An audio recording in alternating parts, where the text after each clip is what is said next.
Welcome everyone. This is the first of many of our interview series with Proboxx. We're going to be doing interviews on all things sourcing, manufacturing, logistics, selling on Amazon, and loads more. And if you don't know, Proboxx is actually an all-in-one digital freight forwarding solution. At the touch of a button, you can manage all your logistics, all your shipments, your quotes, your workflow systems, all in one place, anywhere, anytime, anywhere around the world. So I'm actually a client of Proboxx. My name's Amanda, and they asked me to do this first interview for them because we had such a great time together doing our shipments that I gladly said yes. And today we're going to be talking about sourcing and manufacturing in China. Now, this is close to my heart, and this is also why I want to introduce you to our guest today, because he was the lifeline. His company was the lifeline to helping me sort out my QC issues in China. Maybe we can dive a little bit into that, but obviously not share too much detail. But today, yes, I want to welcome Renaud and Joanne of Sofeast, and they are the sourcing and manufacturing gurus in China. So welcome, Renaud. Tell us a little bit more about you and Sofeast. Hi, Amanda, and hi, everybody, and the team at Proboxx and the people watching. My name is Renaud Angeran. I'm a French person, been living in China and Hong Kong for the past, nearly 20 years now. But basically, what our company does is provide services such as quality assurance services, supply chain management, and so on to companies that purchase products in China, Vietnam, India, and a few other countries. And we specifically work more with companies that develop their own products versus companies that go and pick existing products. But we've had a variety of experience with a lot of different kinds of buyers. So and one of the most common types of services that we've been providing is quality assurance, such as factory audits, product inspections, and various kinds of consulting and testing. I think that's more of the topic that we're going to cover today, right? Yeah, for sure. But also, even for somebody buying off the shelf, I think just getting someone like an independent party like you just to vet the factory first is such a good thing to do. So important. So first question I have for you is, can you share with me some of the common pitfalls that new Amazon sellers or product developers experience when working with Chinese manufacturers? Wow. So there's no shortage of potential pitfalls when you start to work in China. I would say it's near impossible to prevent them.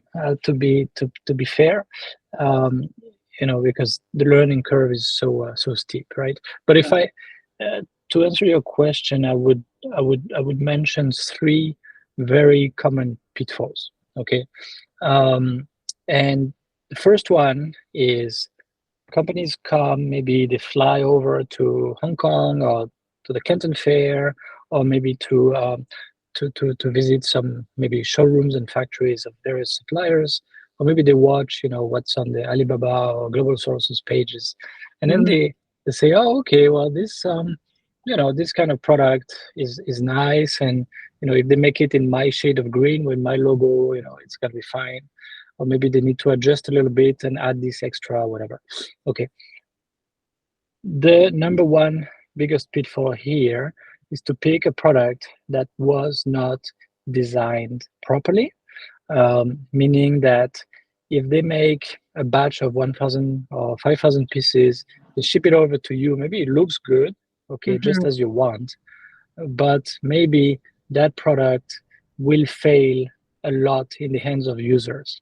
Okay, meaning that if you offer a warranty or if you sell it on Amazon or something like that, you will have some bad reviews, you will have some returns, and that can really hurt your company very, very bad. It can cause a lot of losses if you offer a warranty. Then you have 15-20% of people who return it to you within the time of the warranty, right? So that's really bad. Okay, when I mean a poor design, it means a product that was put together too fast, not really tested. The feedback from the market was never really considered. Maybe they picked the wrong component. Maybe um, there's a variety of things can happen. Okay, I'm not gonna go deep into it. Yeah. So it's important. Okay, that what is the tip, right? Corresponding to that, it's important to see if that product has already been distributed somewhere. Maybe they can point, oh yeah, it's sold in e-commerce, maybe in Australia, and then maybe you're in the US and you want to sell it in the US and Canada, and maybe it's okay for all the parties. Okay, so maybe have a look at the kind of reviews that they've had selling Yeah. it in Australia, right? That is really very, very helpful, I would say. Okay. Number two is to pick a supplier that is not used to your quality standard, or is not used to any kind of quality standard sometimes. So again, that typical, new buyer, new to the party. Oh, there's so many options in China. It's great. I can really pick whatever I want. Focus too much on the samples, and they say, oh, yeah, that's exactly what I want. Great. Okay, but who is behind it actually is more important. Okay. Obviously, if it is exactly the right shape, you don't need to open new mold or anything. Great. Excellent shortcuts, right? You can go straight into production. You don't need to invest anything. I understand that. But then that pushes people in the arms of the wrong suppliers. And I could talk for hours about that, but basically there's various types of suppliers and various levels in China, from the very best that you probably cannot find on Alibaba or on the Canton Fair, because they Yeah. don't need to be there, right? They have their reputation in their segment of the market. They work with certain companies, and they're happy with that. They're not even looking for new customers usually. All the way to the bottom rung of the ladder, where it's the small company that is trying to grow, hasn't really structured their operations yet, and that means it's highly risky for you as a buyer. But they're coming in, they're taking some samples here and there from other companies. They say, oh, if I can sell it, of course you're going to make it. So they have a showroom with certain number of styles of products that maybe they have never made, and then they have a customer come and say, oh, this is what I want. Okay, and the price is good. And usually these kind of companies tend to be more flexible on price. But the problem is that they are flexible all the way. Okay, and you also as a buyer need to be very flexible when working with them in terms of tolerating shipment delays, quality issues, all kinds of technical problems that can happen, right? Communication. Yeah. So here again, so that's a big pitfall. And really, the tip would be to slow down, pay a lot of attention to who you're going to work with, and not just the person. Okay, it's nice to have a salesperson who speaks good English and is nice and smiles on WeChat and so on, but it's very important to know what company is behind. Okay, are they just an intermediary that maybe pretends to be a manufacturer? Well, right there, if they already lie to you at that point, it's Yeah. not going to go well. Is it a manufacturer that maybe is not at the right quality level, right? So you need to ask them some questions. And the problem is, usually companies that are just starting, they don't really know what questions to ask, okay? Such as, what kind of companies do you work with and things like that. And then if they say a brand name and like, oh, that's great. How many times have I heard, buyers will say, oh, but, I had so much confidence in them because they work with da-da-da. Okay, what do you mean they work with such and such? They told you, right? Okay, so you don't even know if it's true.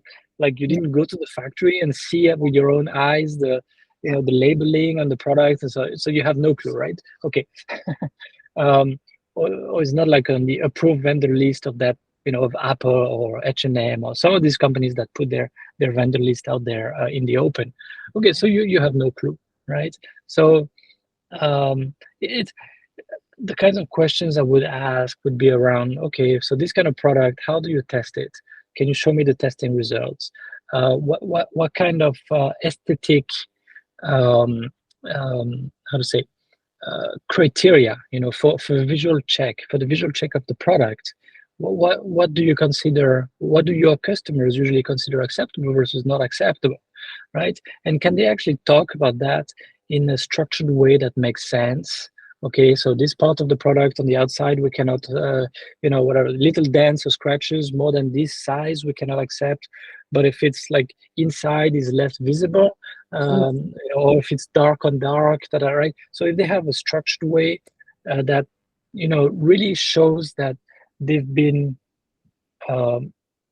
discussing about this with their customers, and there's back and forth, and it's very clear in their mind what is acceptable and not acceptable. Okay, then you can say, okay, well, that makes sense to me. Or maybe what you're telling me is kind of loose. My customers will not be happy with that. Okay, but then you need to go into this kind of discussions. You can't just say, oh, okay, they say they work with such company, that's great, okay, go ahead, right? So that was the second pitfall. And the third pitfall really is if you're developing a new product, meaning if you design this product, okay, now this example is from Apple, obviously, right? But your own product with your own design. You go to a supplier and you say, I need you to design that, okay? The risk is to rely excessively on the supplier. Now, some suppliers will be able to do it right, okay? But there's this misconception that Chinese suppliers, some of them are so good, everything is made in China. Look at them.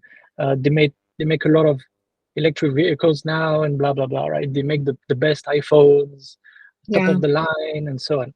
And there's a lot of articles about Apple and Foxconn, and people think, Apple is just doing the branding and the initial design, and like Foxconn is putting everything in place behind the scenes, right? Like, okay, so why does Apple have 15,000 people in China? What are these people doing? Well, these people are actually managing every little step of the way in every little detail to make sure that Foxconn cannot mess it up. Okay, so when you think of things that way, okay, that's different, right? So even a company like Foxconn, hundreds of thousands of people, Taiwanese owned, a lot of engineers, they need to be managed, all the way in all the little details. So how about you, when you're going to work with these 200 people, little factory in Dongguan or someplace, or in Ningbo or someplace like that? Yeah. You see where I'm going, right? What can you expect from them? Okay, so if your product is pretty close to something they've already made in every respect, I would say the risk is relatively low. But if you design your own unique product, especially if it's electromechanical, right, then it comes with its unique challenges. And there's no shortcut for that. There is no shortcut for that, right? And if you tell them, here's the situation, and here's the way I want it to work, and they say, oh, okay, we have a good idea about how to do that. If you just leave it at that, you leave a lot to chance, right? But what you should do on your side is say, well, I need to think, I need to specify the material, I need to clarify how it's going to be tested, so they know exactly, because you can't just say, here's what I want. No, you actually need to detail the criteria of acceptance. Otherwise, there's a disconnect, and well, what I mean, right? And this is incredibly common with companies that develop their own products. Does that make sense? Totally. And I also think it's incredibly common because from my example, being a newbie to this industry and a new seller, not having the knowledge or knowing what questions to ask, or actually, when you work, you find a factory and they say, yes, we can do all of that. But where you came in, which was really good, is you really opened my eyes up as to how minute you need to get in the details, the technical questions you need to ask, and then actually vetting the factory through those questions as well.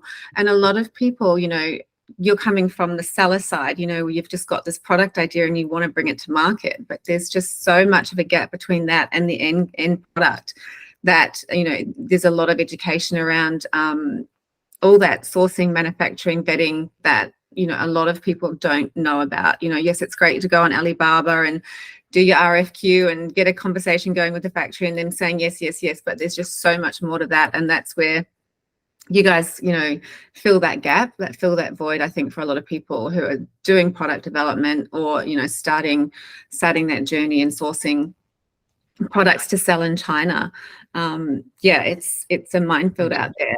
And the big thing that I noticed in me too, like you said before, you order the samples and the samples look great and everything works, but that doesn't transpire into mass production. So the result that you get in mass production is quite often very different to the samples that you signed off on.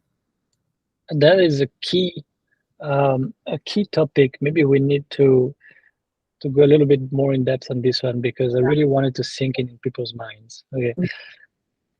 You work with, you find some suppliers, they tell you all the right things, they send you some samples, and if you say, here's what I want, here's my design, everything, they put it together, and usually if they are motivated to get your orders, they're very good at putting it together in a way that looks nice.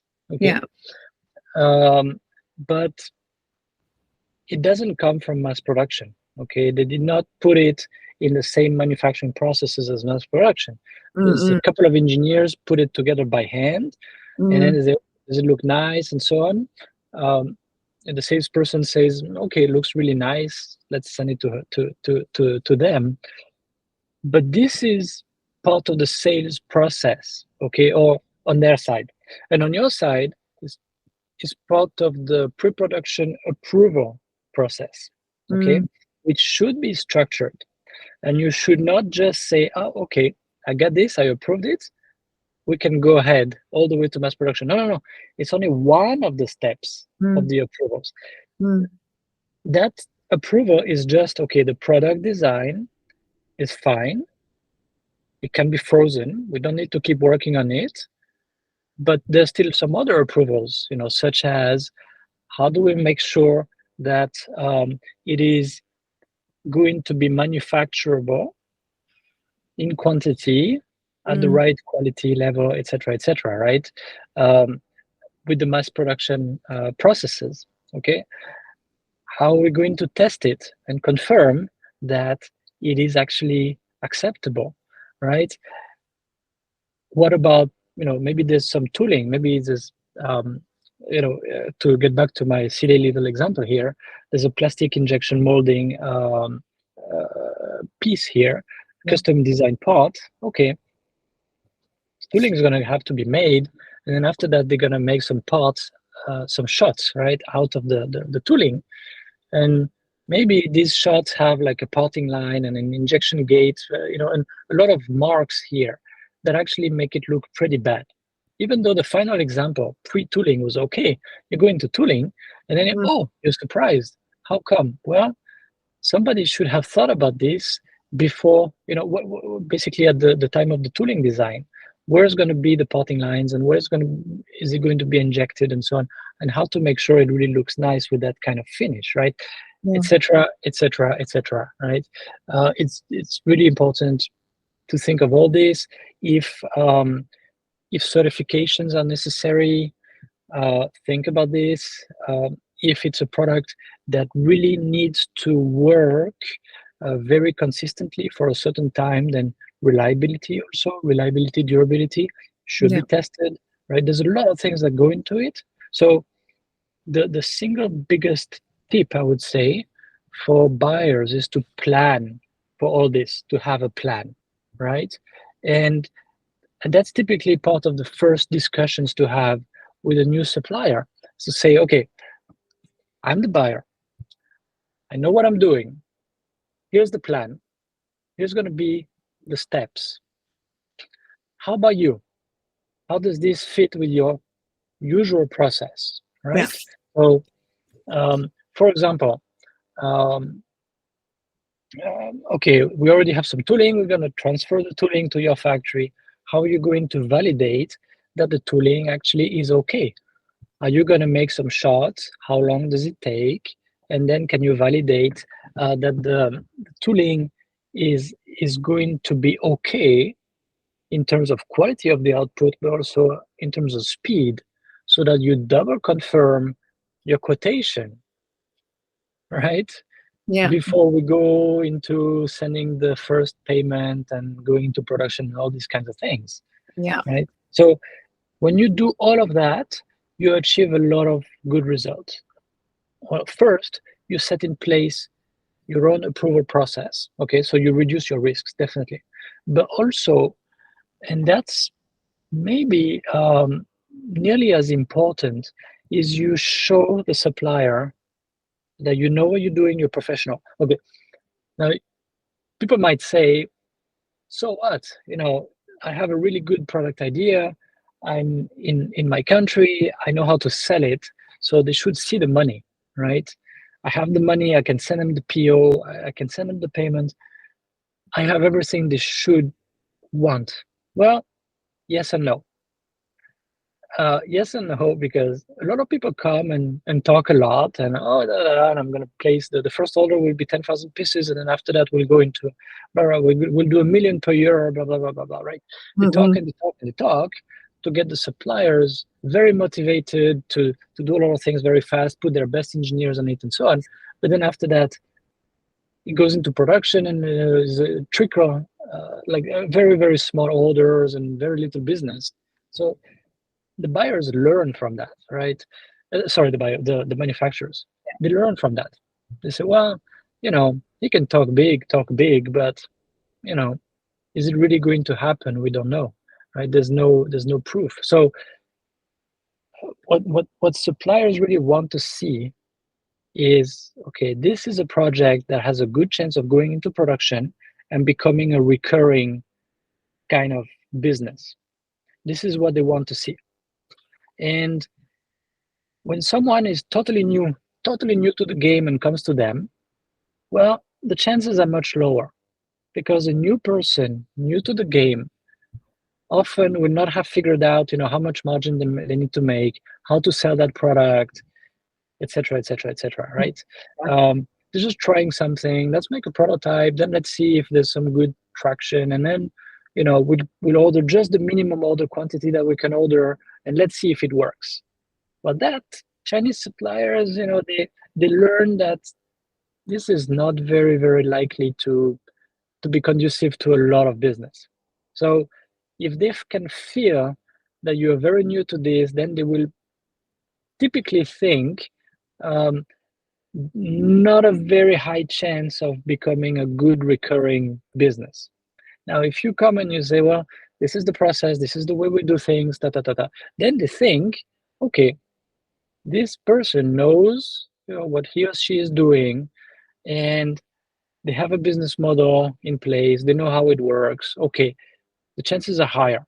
Okay, and when they think, okay, this potential customer, a new customer, is more likely to become good recurring business, well, they would put better resources behind your project. Okay, so better resources mean a project manager or merchandiser or whatever they call it, salesperson with more experience.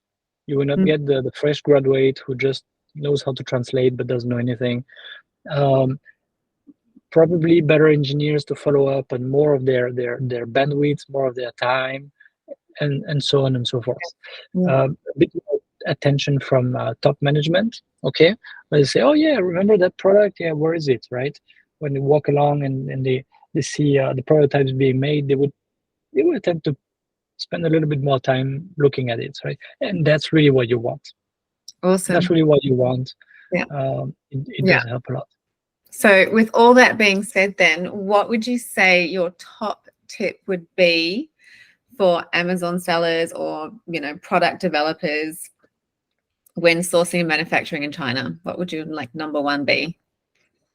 the number one tip I usually give is to follow a staircase approach. Okay, what does that mean? It means don't try to jump all the way from ground level to the first floor. Okay, you take the stairs one at a time. Okay, and so what do I mean? Jumping straight to the first floor will be actually saying, well, I want that product, and like I want it on my design, and I want, you make it very complicated with a lot of risk, and you're just piling up the risks, but you don't have the experience in front of it to take all these risks. So what I really suggest is to start, maybe you pick a certain market and you think, okay, it would be nice. I kind of know this market. I have some insights in that product category, and I'm going to look into it, and then I'm going to find something that already exists. I just add my logo on it. It's not a very expensive kind of product. It's not like safety sensitive, like it's not medical, it's nothing like that. It's just a simple consumer product, relatively inexpensive, in a product category where the buyers, the final users, don't have extremely high expectations. Okay, and I'm gonna find something already existing. I'm gonna put my logo on it. I'm gonna do a small order, and I'm going to try to make that work. Okay, and when you've done that and purchased a few times to replenish, and you see that there's a little bit of the engine going on, then you say, okay, now I want to go a little bit further. And maybe with the same supplier, you say, well, based on that product, could you add this and that feature or aspect to it or whatever? Let's make it a bit more unique for me. Okay, so then you can go to tooling or something like that, like a product design with them. If necessary, or maybe it's just software, or maybe if it's a textile product, a lot of people do like home textile or some kinds of garment or something.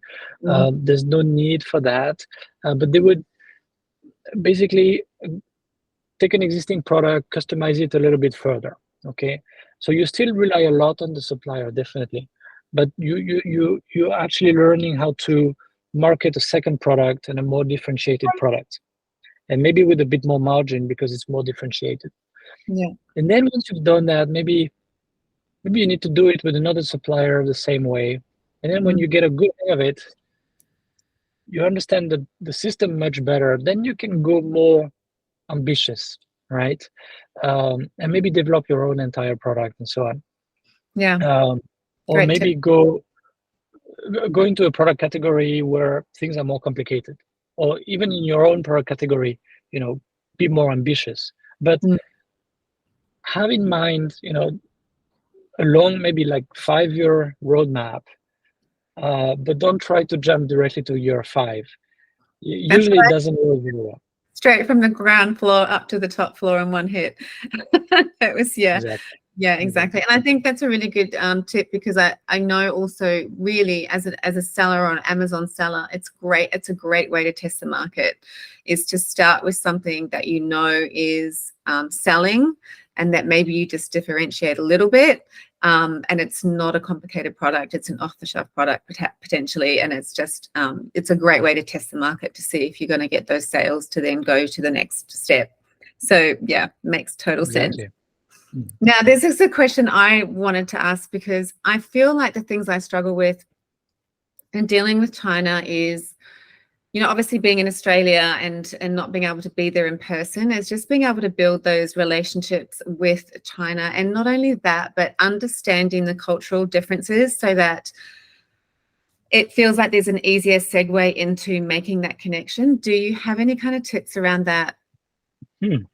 So, well, the first thing is, fortunately, we're out of COVID now, and China is reopening quite fast, so people can actually fly to China, right?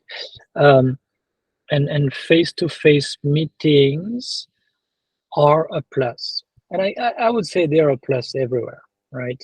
Even in Australia, if you do some business with people, it's always better to meet face-to-face from time to time, right?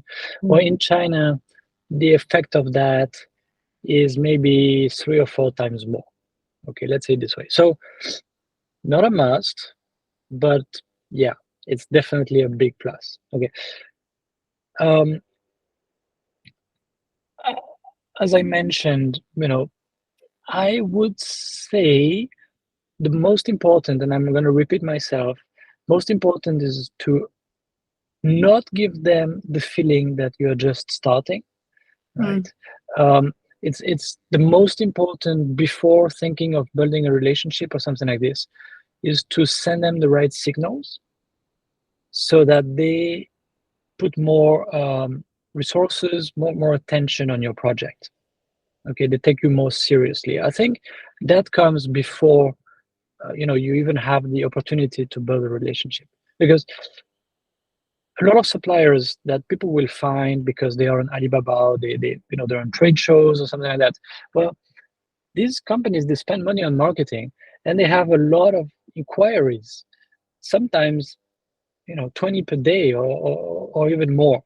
Okay, they need to sort out, right? If you don't jump out as, okay, this one, it seems like they know what they're doing, right? They're sending the right signals and so on. Let's put some, let's give them some attention. Then you don't even have the opportunity to form a relationship. Or if they assign the most junior salesperson, and anyway, the boss will never even hear about your project.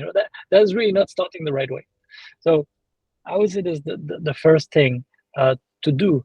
Now, over time, yes, you need them to know, obviously, what you look like, your voice, and so on. That's for sure. You need to be on calls with them.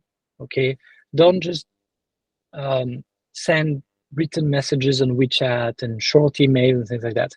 You need to set up some regular calls, even if it's just 10, 15 minutes. Everything's fine. Okay, we know what's going on. Okay, thank you. Nice to see you again. Is everything okay, right? They need to see you more than to see you as more than a PO number or a customer short name or something like that. Definitely, and give them regular feedback. And you need to okay, that comes back to show them you are professional. Don't send them the information little by little, and count on them to put it together in a structured document. That usually doesn't work.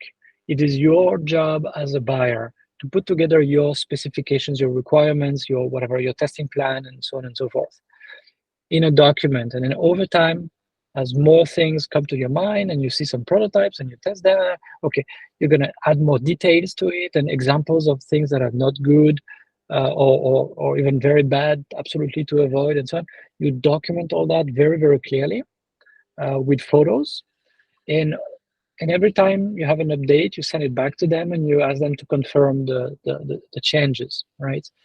Very, very important. Now, a lot of people say, oh, I want to find a partner, a Chinese factory that would be a partner. And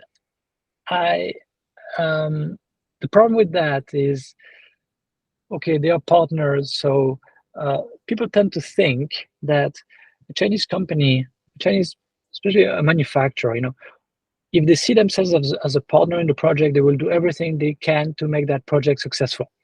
And the buyer doesn't really need to do much. And the buyer can trust them entirely. Well, this is not conducive to success in most cases. I would really warn people against that kind of thinking. They have to show you, with a good track record, that you can rely on them. Okay, but you cannot really think that just because they are motivated and they show a lot of goodwill, everything will go the right way. People tend to overlook a lot of the engineering and validation aspects that are really important, and that can really really hurt, really derail a project, right? Sometimes they have a lot of goodwill and a lot of, they really want to help, but they have a lot of other projects also that are also very interesting to them. So they don't put all their best resources on that specific project. And if they have some obstacles that they encounter for the first time, well, it's not going to be great, right? And if you don't specify exactly what you want and how you're going to test it and everything, you can't really count on them for that. Okay, your market is your market. The quality standard and everything comes from you. If you tell them, oh, just do like your other customers, it's very dangerous. Do not do that. Yeah, I'm Because then, surprised that that's actually a thing, that there are a lot of people out there that want to have partnership in quotes with the factory, because that makes me nervous. Yeah, I mean, people think, okay, if I really motivate them, maybe they will pay for the tooling and they will do this, they will do that. True. But then it's always going to be their product, never your product in the end, right? Yeah, and that could also be an issue later on down the track where they're selling that version of the product as their own or whatever. Exactly. In the market, you know about. Yeah. They will see it as their product. Oh, they partner. Oh, they put the money down. When you're just telling them, some ideas for making the product better. Now, in your, as the buyer, you think, but this is my intellectual property, my design, my ideas, my tada. To them, it's just feedback to make the prototypes better, but the intellectual property is theirs. So be very, very careful about this disconnect here. And thinking in terms of partnership is an encouragement to that. Yeah, that's just crazy. Awesome. Okay, next question I have for you is molds. Now, I know many sellers as well are going into product development in terms of, really differentiating in the market because they want to stand out. They want to have an edge on the competition. So they're doing their design patent or a utility patent, and they're going into getting tooling done in China. So, as you know, that's been my experience is, it's a minefield again, finding an injection molding company that, is going to do what they say they're going to do, so what tips do you have for people who are just starting that process of finding an injection molding factory in China? Right. Well, the very first thing is, your product needs to have some custom designed plastic parts. It's going to be injection molded, so you need tooling to be made, right? That's the case that you mentioned. So first thing is, do you need to actually work directly with a plastic part supplier for that? And in most cases, yes, it's good to be directly in contact with the plastic supplier, of course. And I'm mentioning that because sometimes, for example, if it's a complex electronic product, more of the complexity might be on the electronic side than on the mechanical side of fabricating the tooling and everything, right? But this is the first question still, double confirm that. Does it make sense? Second, well, you need to do sort of your homework, right? You don't go to them and say, well, I saw this product here, but I need it a bit bigger and a bit like this and different color. And no, usually you need to work with an industrial designer that will make sure it actually looks good as per your brief, right? What you need, but also it will make sure that it can be manufactured, because a lot of people, they come to us, they say, well, I'm kind of wondering about this, and we have a look and we say, this cannot be injection molded, forget about it. Yeah, how did you do the prototypes? 3D printed, okay. You need to rethink this. You need to cut it into two halves and things like that. Otherwise, there's no way, right? So work with an industrial designer who knows about manufacturing processes, and he will come out with some initial renderings and then some drawings, and then you might have to work with a mechanical or structural engineer to work on the details and to have final 3D drawings and final 2D drawings, two-dimensional, with the color, material, finish, and the usual information that's really important. as I mentioned, they should also confirm, okay, yes, it can be manufactured. This is typically the kind of plastic that would be nice, or maybe these are two options, right?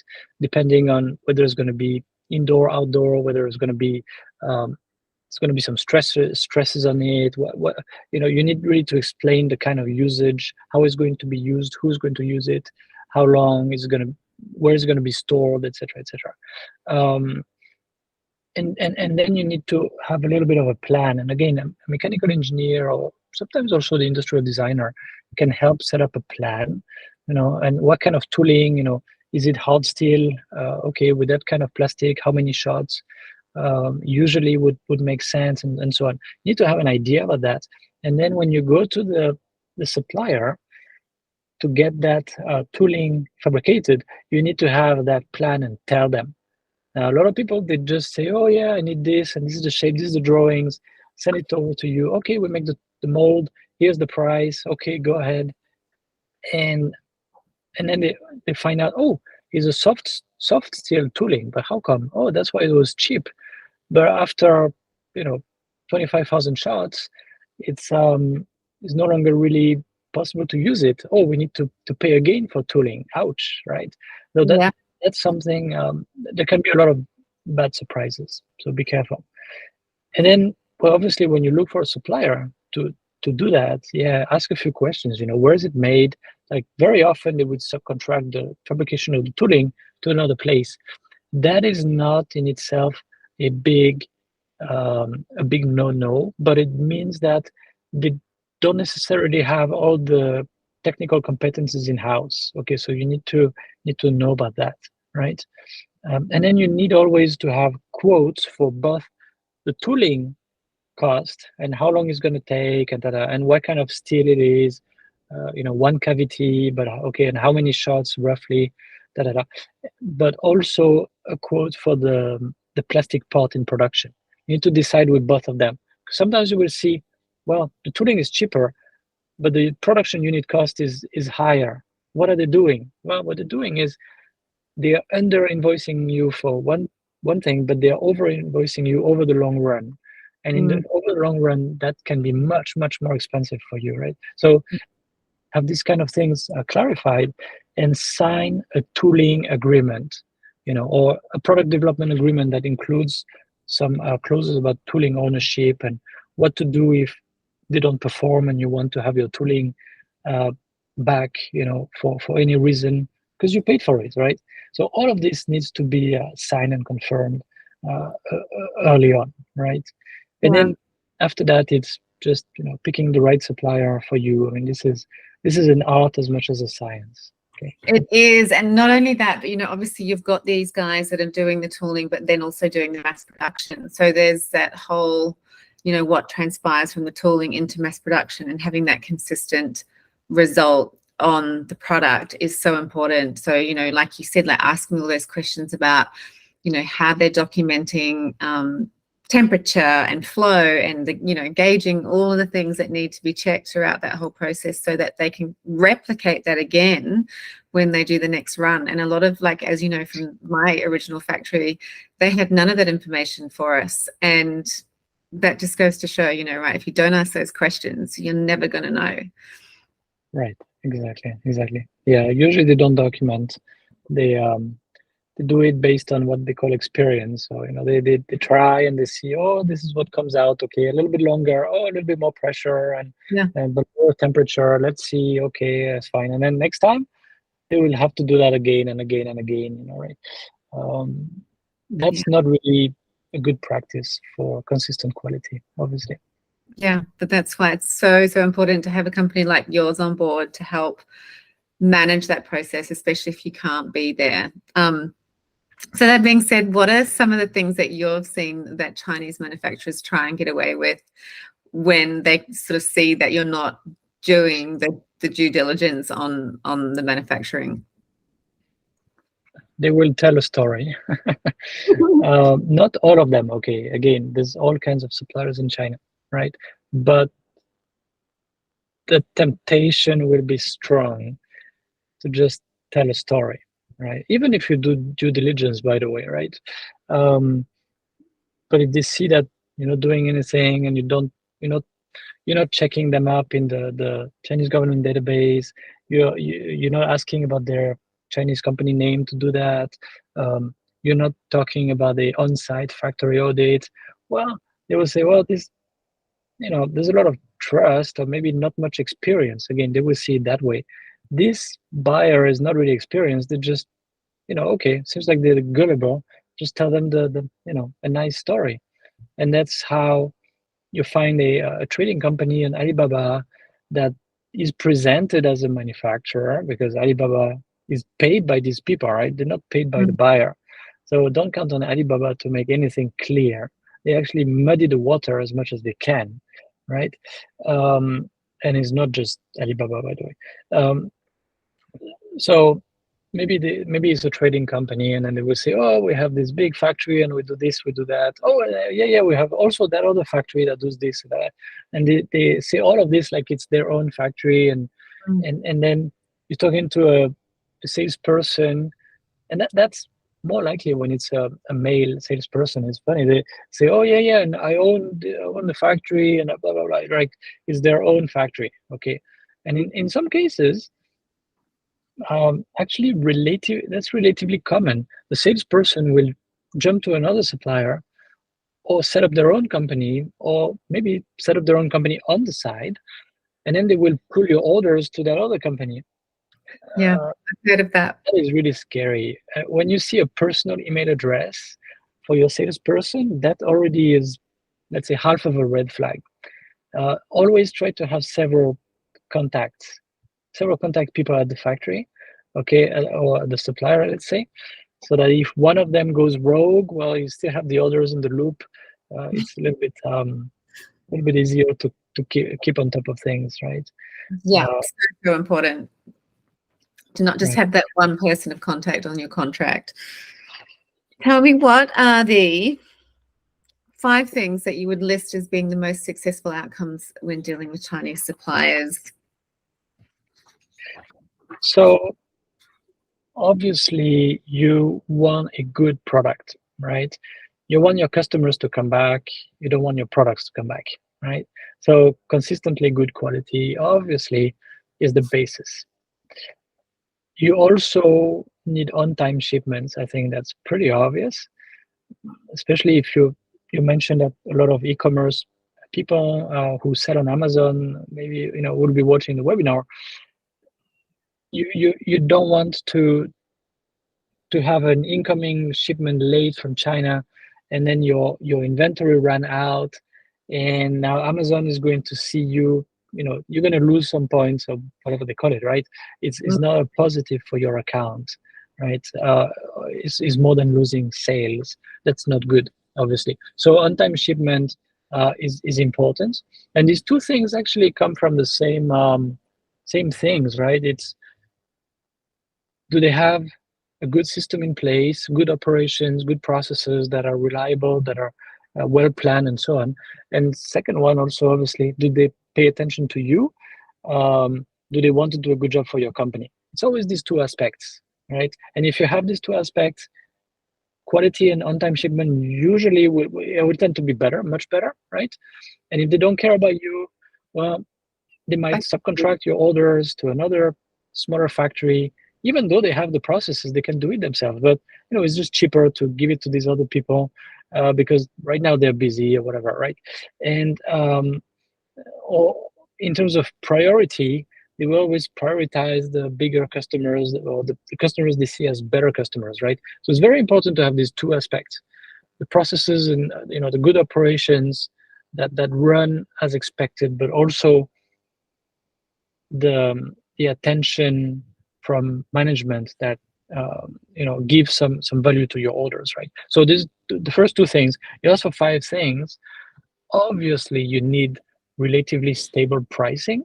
You don't want them to say, oh well, yeah, we're in production, we have a lot of scrap this time, whatever, we raised the price 40%. Oh, what do you mean? Right? Or whatever, oh, the US dollar went down a little bit, we see a lot of risk, and last year the wages went up 20%, so all in all, okay, plus 30%. without much explanations, actually. So that's not good. So you want relatively stable pricing, or at least predictable. Okay. Yeah. I would say transparency on some critical aspects is important, and will be more important actually as regulators force importers more and more to know certain things and be able to uh, to to to um, to provide evidence. Okay. Uh, that it's not made with slave labor and all these kind of things, right? So transparency on a few aspects is important, and that's something you really need to discuss with suppliers early on. And finally, number 5 would be about your proprietary IP, your intellectual property, that you work with a company that doesn't play games, right? I know it's pretty obvious, but you don't want them to, as you mentioned before, make your same product and sell it in another region of the world, or even sometimes to your direct competitor, or themselves becoming your direct competitor, right? Yeah. These kind of things are really a big problem. Yeah, I think that's where that building relationships and, feeling like you've got that trust built into that partnership. We shouldn't use the word partnership, but, into that relationship with the supplier is so important. Okay. Now I can't believe it. We're into nearly the end of the first quarter of 2023. What's changing? What have you seen changing and moving in 2023 for China in terms of supply and sourcing and manufacturing? What's shifting? What's changing? So obviously 2020, 2021, and 2022 were not very easy years. There were lockdown in some areas of China. There were a lot of restrictions for people to travel from one area to the other. Yeah. And maybe more importantly for buyers, it was very hard for people outside of China to go into China. Okay. Very hard to impossible for a lot of the time. Okay. So now buyers can come back, which is a good thing. In the meantime, well, the relationship between China and the US has, just hasn't gotten any better. So there's still a number of mostly American companies working actively on moving manufacturing out of China. So that if you buy your products from China, that can be a plus, or it can also be a risk. A plus because some relatively good suppliers have some available capacity, because maybe they had a big American customer who's moving everything to Vietnam or India or Mexico or someplace like that, right? So that's opportunity. You can negotiate better terms. You can, they will have more time for you and so on. But the risk also is that maybe you have a key supplier you rely on, and they might lose their number 1 customer, or number 1 and number 2 customers, and they might just go out of business. And when they go out of business, they don't tell you in advance. They don't tell you, oh no, don't send us money. You might lose a deposit or something, and then they stop responding. That happens from time to time. I haven't seen an increase of that, fortunately, but it is a risk. That's why you need to come from time to time, if possible, to see if they're busy. Or they say, oh well, last time you had like 400 people, but now you scale down and you no longer have like floor number 4, floor number 5. You rent it out to another company. What's going on? Like, you're really shrinking. Are you okay?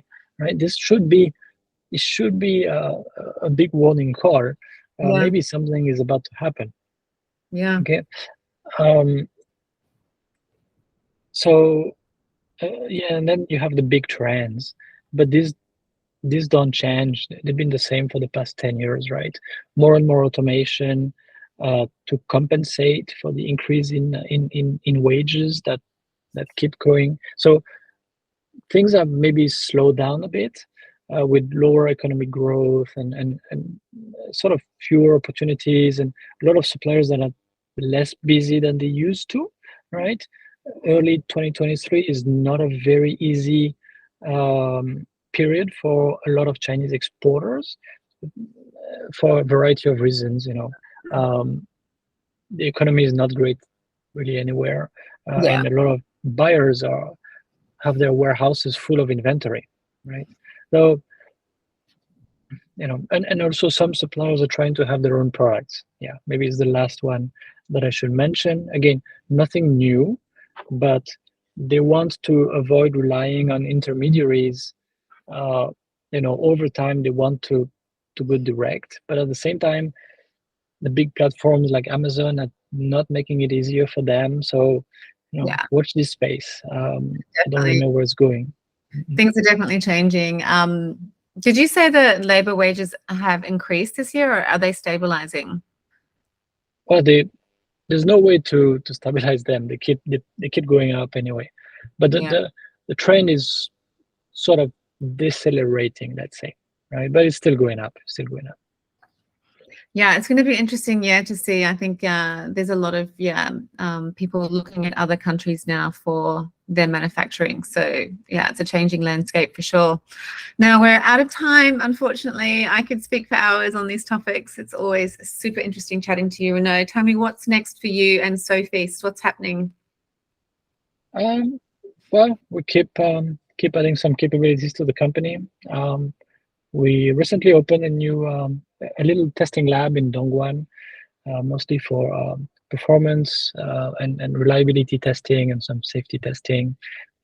This year we're doubling down on India. So as you mentioned, a lot of people are looking at other places, and our big bet is India more than Vietnam. Even though we do some work there, but we see Vietnam as having, let's say, as growing more and capturing more opportunities than Vietnam over the next 10 years. So that's it. That's super interesting. What are your thoughts about Mexico? So it took a while. At the beginning, the little trade war between China and the US did not result in any changes when you look at the customs data, but now it seems like it's moving. And a lot of companies say, well, the market is just next door. We just send by truck. Of course, it's a big plus. However, in many cases, it's just the final assembly that happens there. When people move things from, let's say, from China to Mexico, now the big question is, are they going to keep relying a lot on China, or are they also going to integrate more vertically or have more of a network of suppliers in Mexico doing all of the parts? And it's really different from product category to product category. Let's see where it goes. Yeah, definitely keeping an eye on that one. Tell me, where can people find you if they want to find out more about you and your company? Yeah, they can find me. They can search my name in LinkedIn, or they can simply go to our website, sofeast.com, SOFEAST.com. Awesome. Thank you so much, Renaud. Thank you so much for your time. Great. Thank you to Proboxx as well. If anyone's watching and wants to find out more about Proboxx and what they can offer in this one-stop logistical digital shop that they have, check out www.proboxx.co, and I think they have a special offer for new customers as well. So go check them out and click on the Contact Us page, and I will be chatting to you very soon on our project, Renaud. Thank you so much again. Have a great day. Thank you, Amanda. Take care. Bye.